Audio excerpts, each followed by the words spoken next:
So class, nagawa na natin yung amortization table up to January 1, 2025. So masasagutan na natin yung ilan sa mga questions dito sa problem number 1.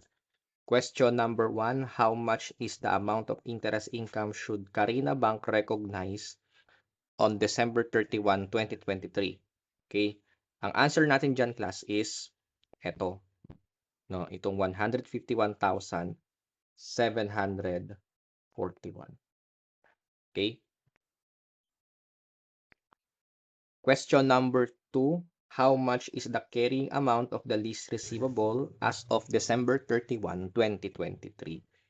Okay? So, hindi natin pwedeng gamitin, class, as answer itong mga carrying amount na ginawa natin sa amortization table to answer itong question number 2.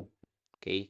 Kasi, class, ang tanong dito ay December 31, 2023. Ang date sa amortization table natin ay January 1, which is yung payment date. Magkaiba. Okay? Kaya ang gagawin natin to answer number 2, kukumpita natin, no, yung carrying amount as of December 31. So, ganito yan, class, no? Syempre, ang tinatanong, December 31, 2023. So, syempre, ang titingnan mo na lang dyan is yung January 1, 2024 carrying amount. Okay? If the carrying amount as of January 1, 2024 after January 1 payment is 2,530,661. Okay? Ayan. And yung payment ay nangyari January 1, 2024 din na 380,000. Ibig sabihin, class, kapag winork back natin yan, yung makukuha nating amount is yung carrying amount before January 1, 2024 payment. And kapag winork back natin yan, class, ang makukompute natin 2,910,661. And itong 2,910,661, this is the carrying amount as of December 31, 2023. Okay? So, ang answer natin sa number 2, 2,910,661. Okay? Question number 3, how much is the carrying amount of the lease receivable as of December 31, 2024 naman? Okay? So, syempre, titingnan natin dito, class, yung carrying amount ng 2025 January, which is ito, no? 2,289,847. Tapos, ulitin lang natin ito, no? Gawin lang natin ito. Okay? So, i-add back lang natin yung 380,000. Makukuha na natin yung carrying amount as of December 31, 2024, which is 2,669,847.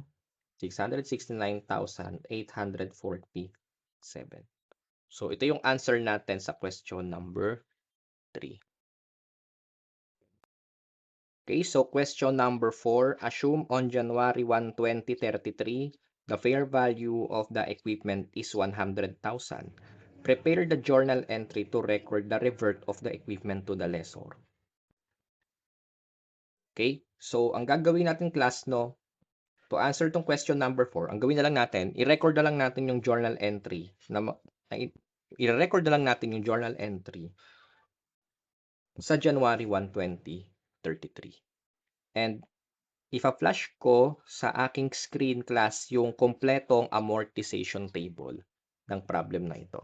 Okay, so kapag kinumpleto mo yung amortization table mo hanggang year 2033, so ito yung magiging itsura ng amortization table mo.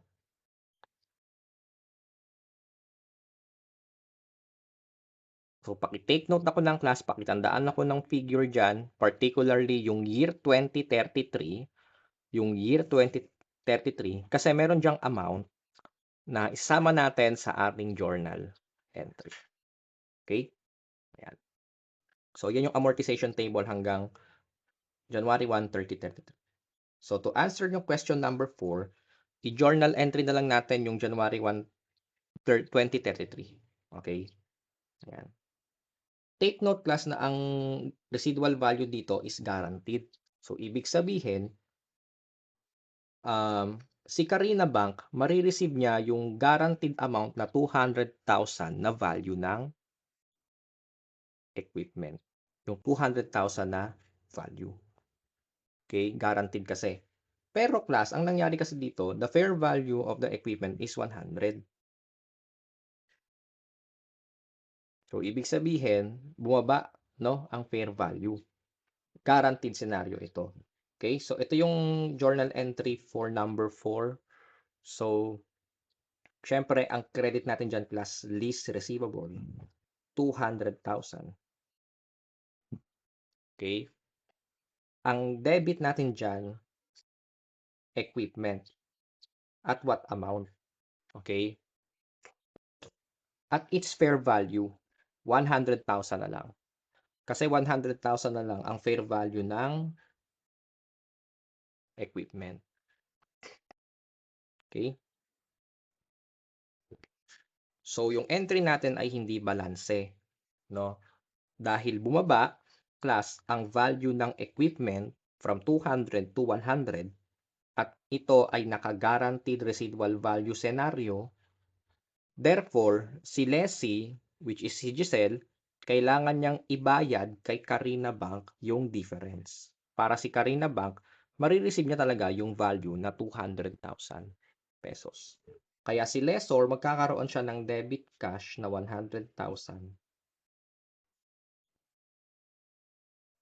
Okay?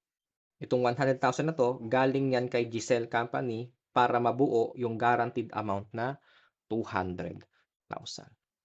Okay? Ayan. Dapat kasi marireceive ni Carina Bank yung guaranteed na 200. And since bumaba ang fair value ng equipment, kailangan ni Giselle, ni Leslie, ibayad yung difference. Okay?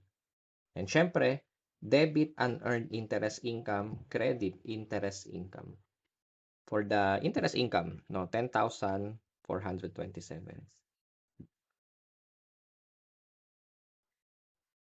Okay. So, ito yung journal entry kapag guaranteed residual value scenario. Yung question number 5 class, same question lang din ito. However, unguaranteed residual value scenario. So, paano yung kapag unguaranteed residual value scenario? Sa number 5. Okay? Since unguaranteed residual value scenario siya,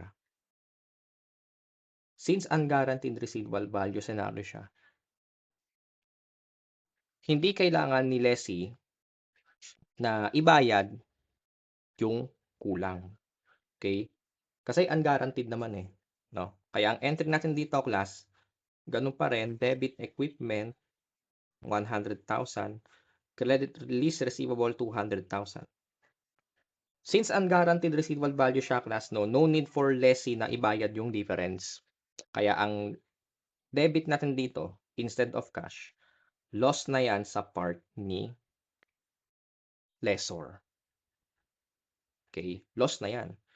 Unguaranteed eh. Hindi naman guaranteed na, or unguaranteed, hindi naman required si lessee na ibayad yung difference. Kaya loss na yan on the part of lessor, which is si Carina Bank. Loss, kumbaga, class, no, we can analyze this as impairment loss. Okay, impairment loss. No? Impairment loss ng equipment. And syempre, yung entry for the unearned interest income and interest income, 10,427. Okay? So, I hope, class, na nakita nyo ang pagkakaiba kapag guaranteed at unguaranteed scenario.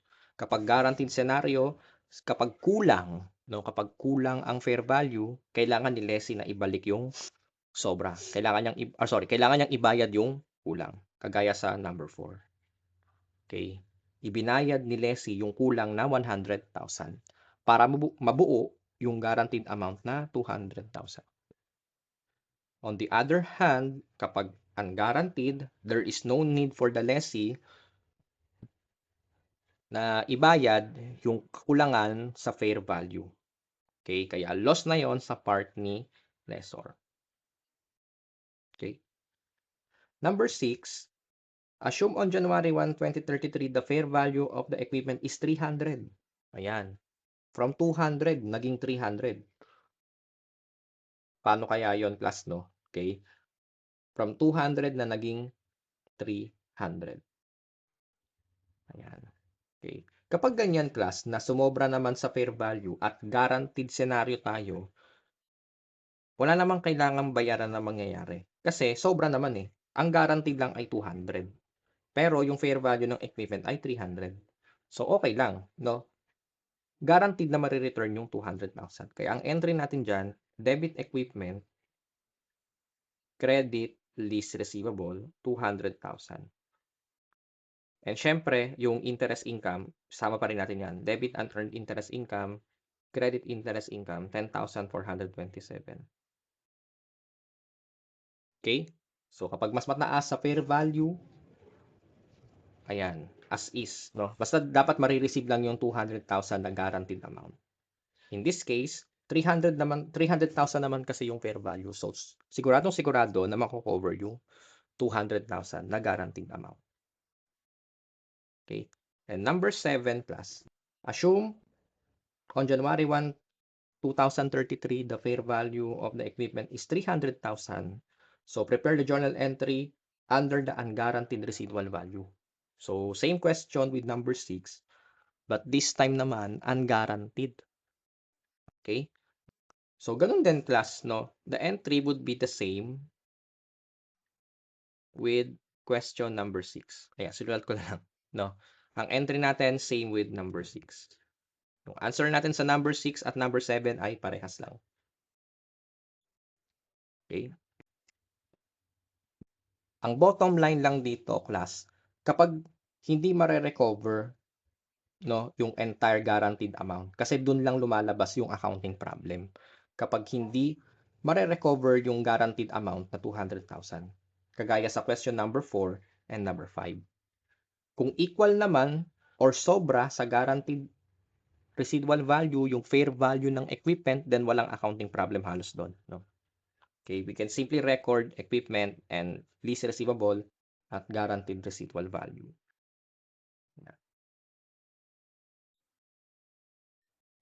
Okay, so ayun class, and that concludes our discussion ng direct financing lease. So kung meron kayong mga questions dyan, feel free na mag-comment lang dyan sa baba, no? Ang next topic natin is yung sales type lease naman. Okay, sales type lease.